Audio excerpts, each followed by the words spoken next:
ఎన్నికల ప్రచారానికి ఇంకా 3 రోజులే మిగిలింది. నేతలు, అభ్యర్థులంతా ఎండ, వాన, దుమ్ము, ధూళి లెక్క చేయకుండా ప్రచారంలో మునిగిపోయారు. రాత్రి పగలు తేడా లేకుండా ప్రజల్లోనే ఉంటున్నారు. ఏపీ పీసీసీ చీఫ్ షర్మిల సైతం ఓట్ల అభ్యర్థుల్లో బిజీగా ఉన్నారు. సోదరి సునీతతో కలిసి నియోజకవర్గాల్లో పర్యటిస్తున్నారు.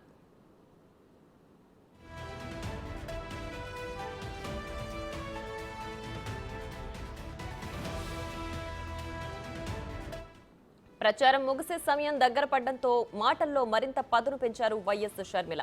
మొన్నటి వరకు వివేక హత్య కేసులో భాగంగా జగన్, అవినాష్ పై మాటల తూటాలతో రెచ్చిపోయారు. అవినాష్ రెడ్డే హంతకుడని తెలిసినా జగన్ కాపాడుకుంటూ వస్తున్నారని వాగ్బాణాలు సంధించారు. ఇప్పుడు ఏకంగా వదినమ్మ భారతితోనే డైరెక్ట్ అటాక్ చేయడం మరింత హాట్ టాపిక్ గా మారింది.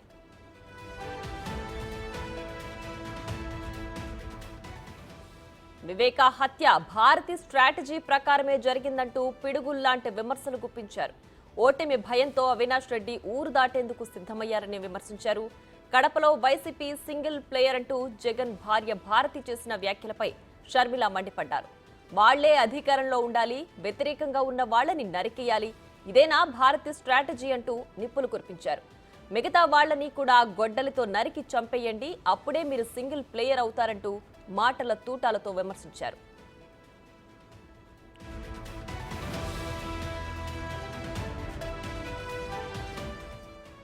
అన్నను, వదినను డైరెక్ట్ గానే టార్గెట్ చేస్తూ షర్మిల బహిరంగ విమర్శలు చేయడం ఏపీ రాజకీయాల్లో కాకపుట్టిస్తోంది.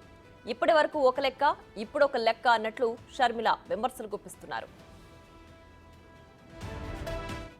అవునండి, వాళ్ళే అధికారంలో ఉండాలి, వాళ్ళే గొడ్డలి తీసుకొని అందరినీ వాళ్ళకి అగెయిన్స్ట్గా ఉన్న వాళ్ళందరినీ నరికేయాలి, వాళ్ళే సింగిల్ ప్లేయర్గా ఉండాలి. ఇదేనా భారతి గారి స్ట్రాటజీ? ఇదేనా? అంతే కదా, గొడ్డలితో మిగతా వాళ్ళందరినీ నరికేయండి, మీరే సింగిల్ ప్లేయర్గా ఉంటారు. అప్పుడు ఈరోజు అవినాష్ రెడ్డి గారు ఊరు దాటిపోవడానికి ఇక ఓటమిని ఒప్పుకునే పరిస్థితికి వచ్చి పాస్పోర్ట్లు కూడా తయారు చేసుకుంటున్నారు.